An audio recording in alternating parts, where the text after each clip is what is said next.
Good afternoon and welcome back to Valley News. Now I'm Adam Shalafu. In just a few minutes, North Dakota State football will take the podium. Tim Polasek coming off another win, 41-24. NDSU taking care of business against Towson last Saturday.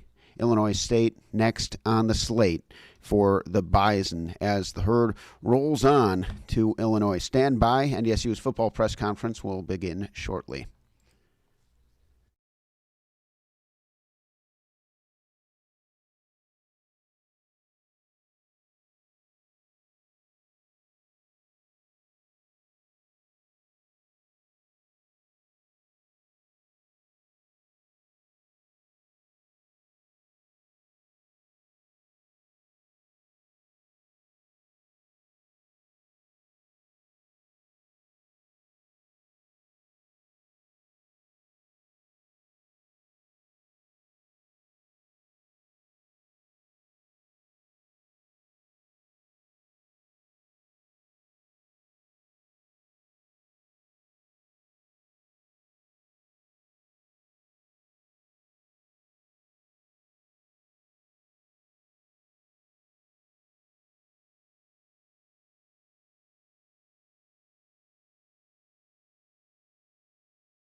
Okay.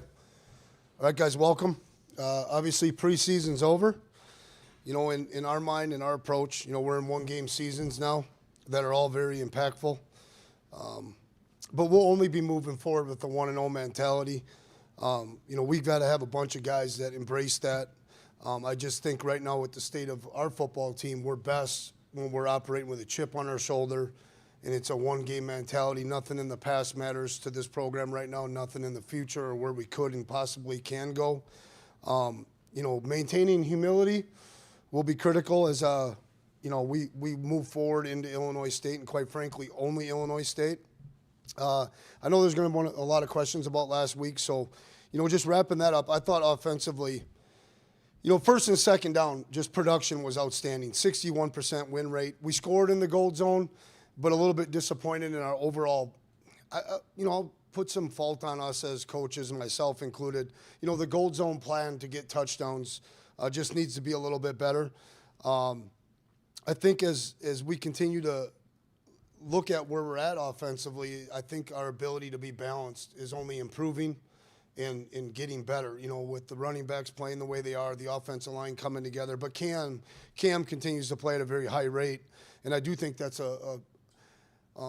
you know, something that's credited to him and his preparation. But, man, the guys around him are really playing well. Joe Stoffel, the receivers, the protection. For the most part, you know, our sack numbers might be just a little bit high on paper, but some of those are controllable too by some decisions we're making. I really like the way the receivers are attacking the next man up mentality. And then it was just really good to get, you know, Marty that spark that I've kind of been anticipating for a while. You know, defensively, it's unfortunate. It's really unfortunate that all this improvement's overshadowed by a second half that's just not up to standard. But when I talk about the specific parts of improvement, you know, our ball out breaks, when receivers were catching it, they were getting punished. It was with physicality. We had a presence within keeping the cup. Sam Young makes us a little bit better defense when he's playing strong safety. And so I think that package, you know, has to be strongly considered. We were 58% win rate on first and second down, which gave us an opportunity to get some sacks. We failed to finish some of those opportunities, but we did affect the quarterback 60% of the time. It's just way too often on the play-by-play, you know, hurried by.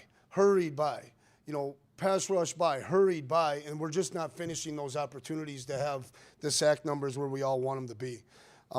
We got 6. Okay, when we say, or moving forward, when I say we got 6, we're looking for 6 takeaways, 3 and outs, and or 4th down stops, and we hit that goal. That was outstanding. And I want to make sure, as we dive into the questions, and I'm looking forward to it. Let's go through the series. Okay, openers, field goal forced. 3 and out, their energy leads to a block punt, and that was a defensive kid. 3 and out, punt return. Okay, 4 plays, INT at the start of the second half. Okay, and then we give up a drive, but we hold them to a field goal. I'll call that a push.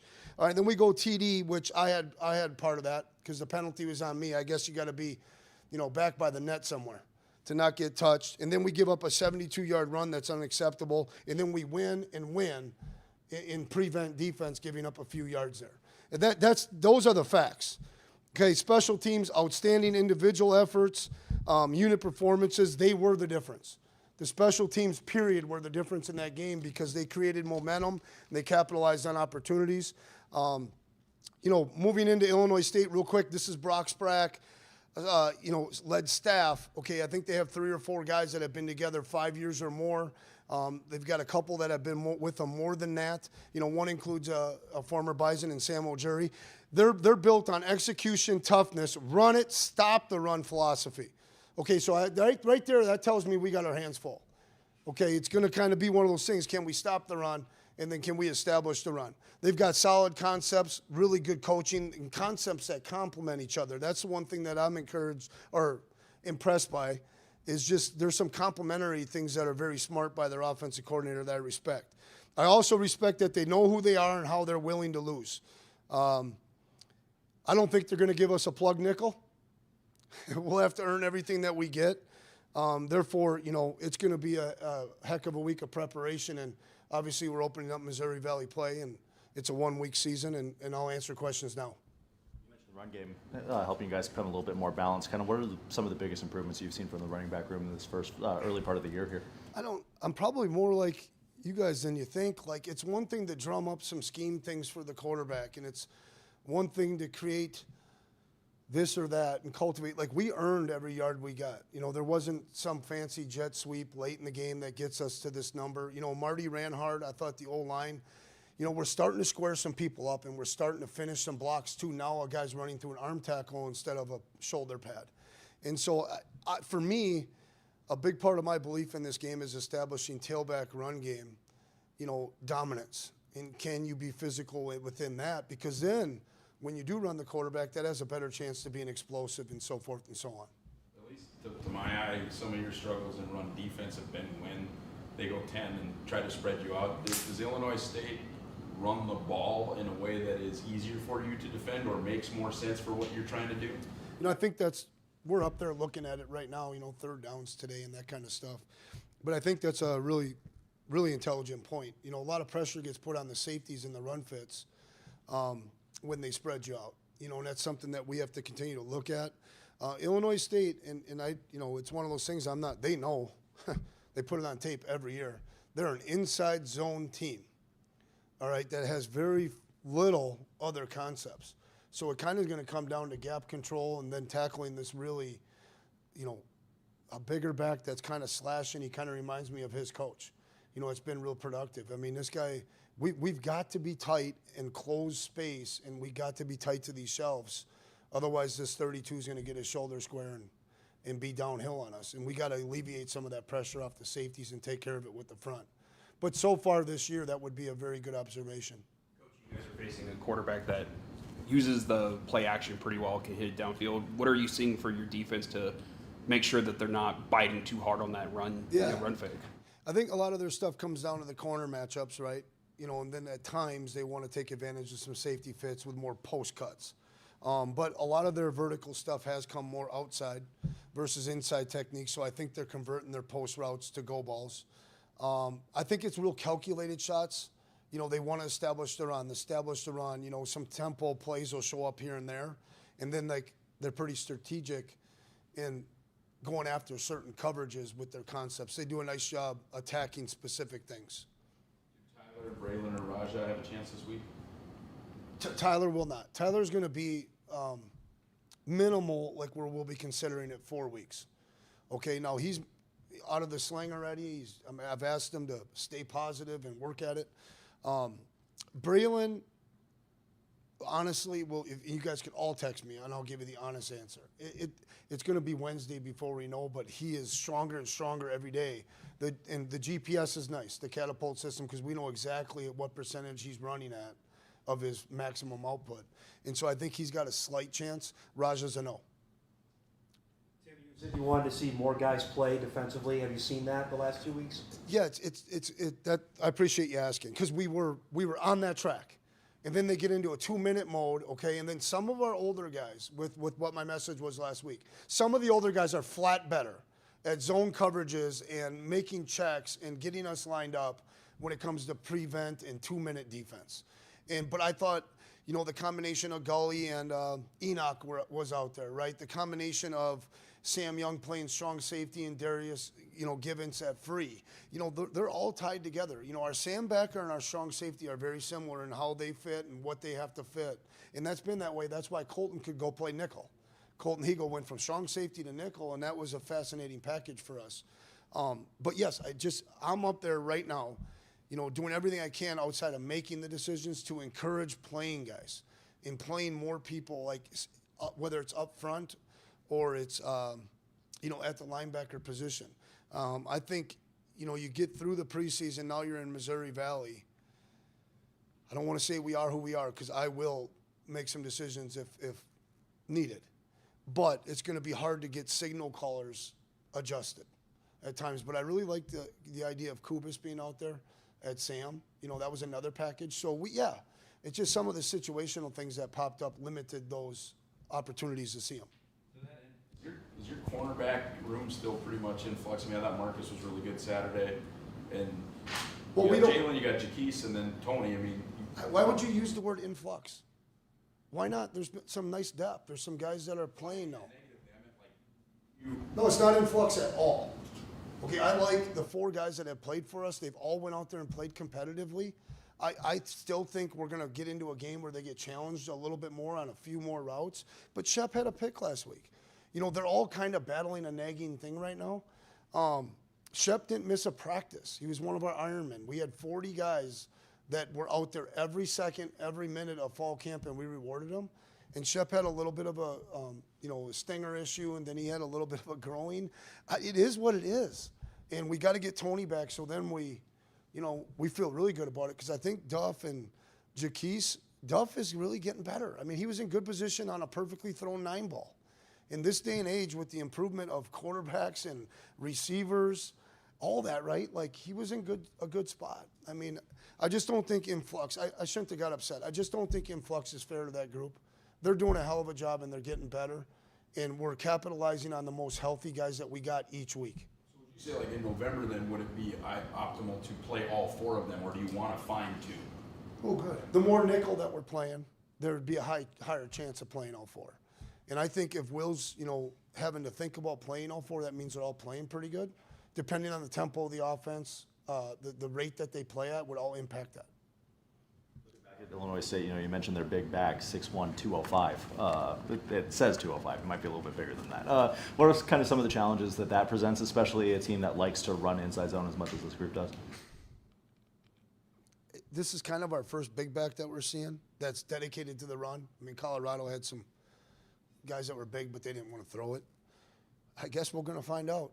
He's a slashing guy that gets his shoulders square real quick. He kind of has this, Sam had that little awkwardness, but his knees were always coming with him. That's just what I think about. But I know this, 76 carries for 444 yards. 5.8 per carry, and he's been productive in his career, and they're playing without their other running back.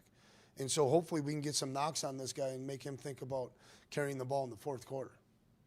Marshall's kind of become the 3rd down back, really good in pass pro. Have you kind of seen him own that role? Yeah, it's kind of the opposite of where we've been in the past, where it's like, okay, well, who's the guy? You know what I mean? So that we can't share the ball. Ideally, you have a guy that can carry it 18 to 20 times. Somebody else is contributing with another dozen or more. I liked our balance this week. It's just hard to get the ball to three guys, and I just can't tell you enough. I mean, just TK just comes to work. He's embracing his role. We're expanding his role on special teams like it was in the past, and he's doing a good job. And he's a capable runner. We're gonna need him at some point, right? It's a long season. Marty Brown earned his wings to go 20-plus carries a game. Well, it's been trending that way. I don't like necessarily getting in front of people and always trying to predict the flow of a game, right? Like, for instance, let's just play Marty gets 2 and then Barika breaks off 2, and I kind of shout to Jake, holy cow, Barika's seeing it. Maybe he goes. But I think with the production this week and where Marty's been at breaking tackles, and we've all seen it, right? He's been close on several occasions, and it just came to fruition. Marty's really practiced hard and has earned the opportunity, and we'll continue to work that whole group. But he's got what it takes to be the bell cow. 10 years ago, these teams played, and you were calling plays in Frisco, Texas. Yeah. Can you take us back to that last drive? It's the same defense. He'll still zero pressure you in a gotta-have-it situation. I respect him so much because he is who he is. And I kind of just think about my time a little bit at Iowa, like they just line up and play you. And Brock, I mean, I could pull my notes out, and I'm pretty convinced. In fact, I'm going to do that. I think the notes would be the same. I mean, it's the same stuff. They're still running the same defense. And to do that for 102 wins at a place for 16 years is really quite remarkable. But I made the guys make me a cut-up of scoring plays going all the way back to 14. I was just curious to see how that would unfold versus a very similar defense. Travis Nightcamp is a guy that I know from the road. Unbelievable person, good football guy, and just respectful of good football. They do it the right way, Jeff. I want to take you back to that drive. Okay, I'm sorry. Yeah, that's all right. So Urzendowski was huge for 3 catches. And you're down at the 5-yard line and you call it timeout, and Carson's on the headset, which is kind of weird. I don't know if that's common, but do you remember what you guys were talking about? I know it's a long time ago. No, I can remember it like it's yesterday. The first thing I remember is Coach Kleiman was mad that I wanted to take the timeout. So when we hit the big play, I actually told Coach Kleiman, I don't have one ready, I want a timeout. Okay, the reason for that is I wanted to get an elite quarterback with an elite mind that can control everything. I wanted to get a 2-play to a 3-play sequence set up for him, and I knew we still had one timeout and the ability to run it. And it wasn't uncommon at that time for me and Carson to get on the headset together. All right, he added something earlier in that game to a play, and in Jacksonville State, I said, hey, we're going to switch this call. You put whatever you want on it. Let's end in this. Carson had that ability, and when I got him on the headset, I actually recommended, okay, I want to throw it on first down, okay, and then we want to come right back with a second down. If it's complete and inbounds, I don't want to waste the timeout. He said, Coach, put it in my hands. Okay, and then that's when we scored, but the pass play that we had up next, Carson was going to be able to operate that without getting into a timeout situation. And then it's kind of interesting, and I don't want to mess this story up, but I was at Iowa and they brought in the New York Jets clock management guy. And I'm sitting in the back, and the first drive that he was going to teach off was with Illinois State. And he starts off by saying this coordinator makes a huge mistake because he's going to leave time on the clock for the defense. And I'm sitting there hiding.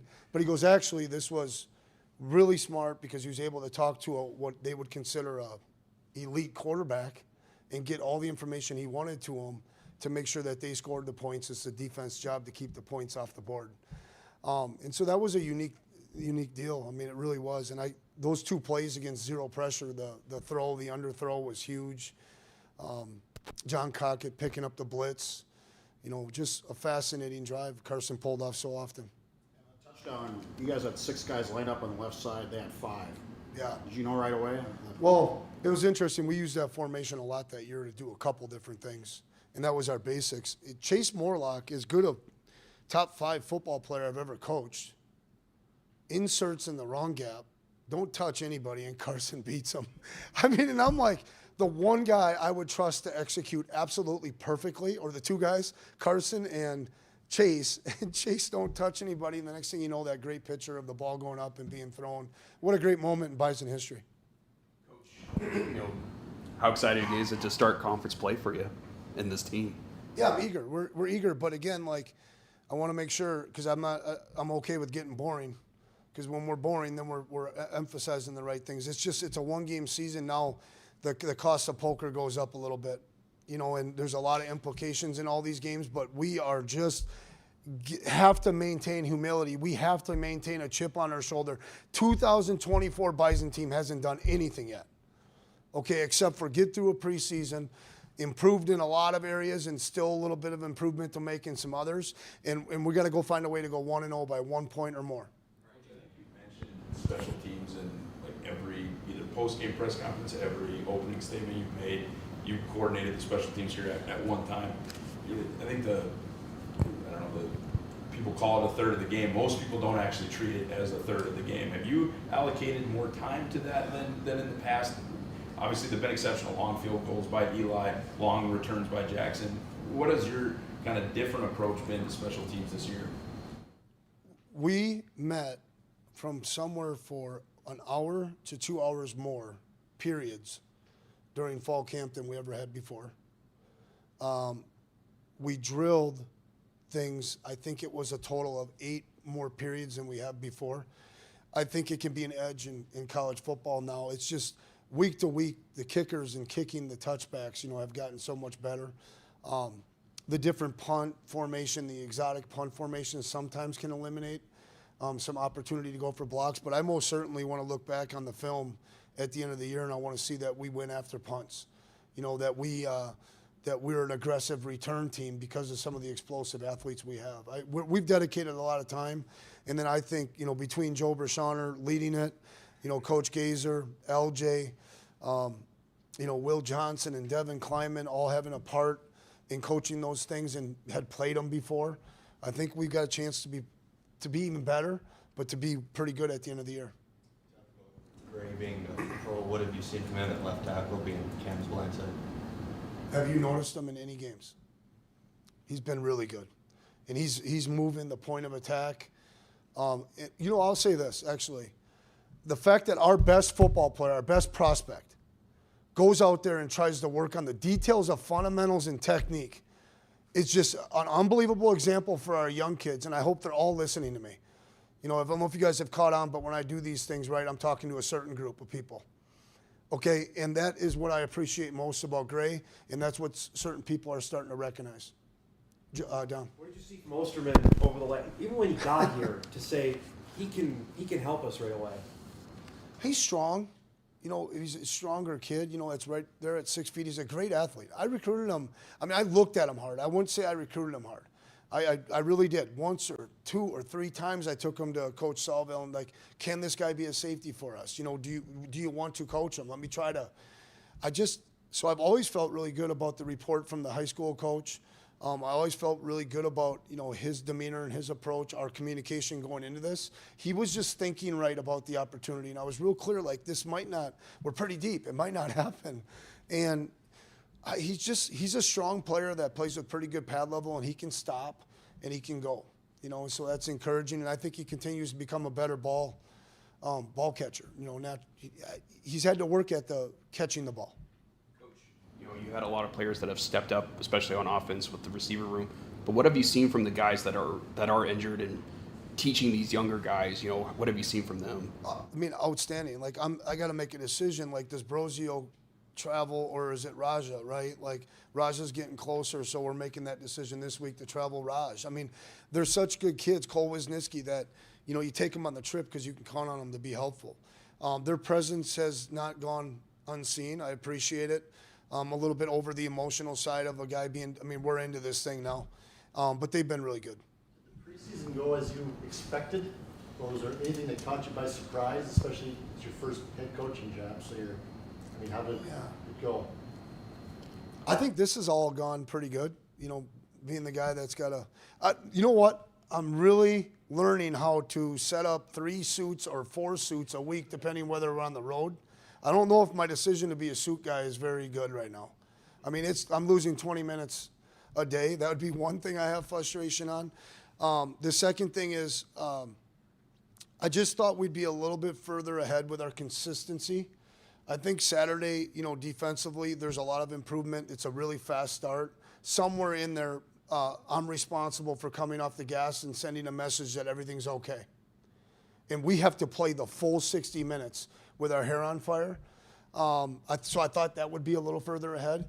But our effort level and our want to run around fast has been outstanding. And I really liked our fall camp schedule. And based on the numbers of everything, you know, our legs are in really good place right now.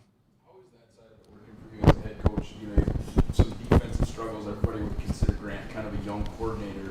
You want to let him coach, but at the same time, you're the head football coach. How's that balance working? Yeah, I'm not a defensive guy per se, but I'll tell you, like, I understand run fits.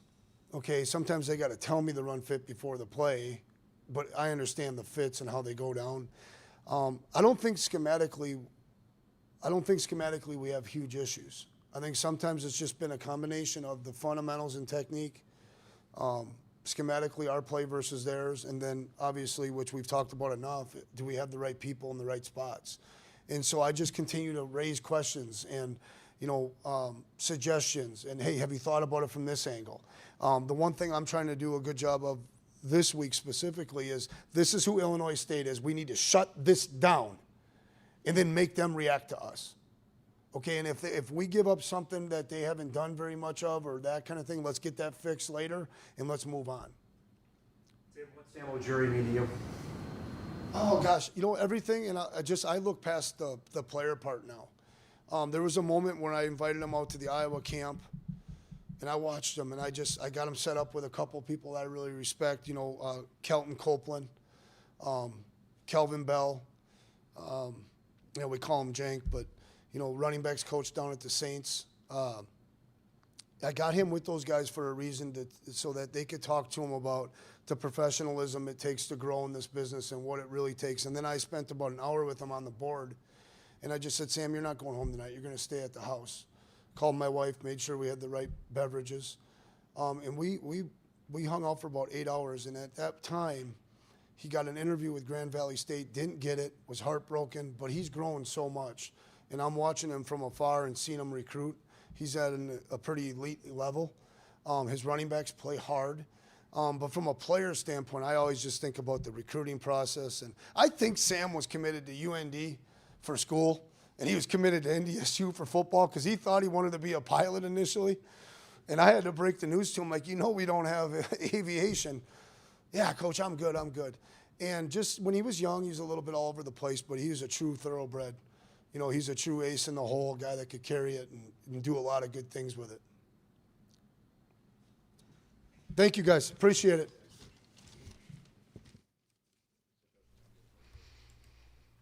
That was head coach Tim Polasek, Bison, traveling down to Illinois State. And stay with us throughout the week. Devin Fry, hot on the trail of the Bison as they travel down to Illinois. One of the focal points this week in player interviews will be the mindset heading into Valley play. So stick with Devin throughout that coverage.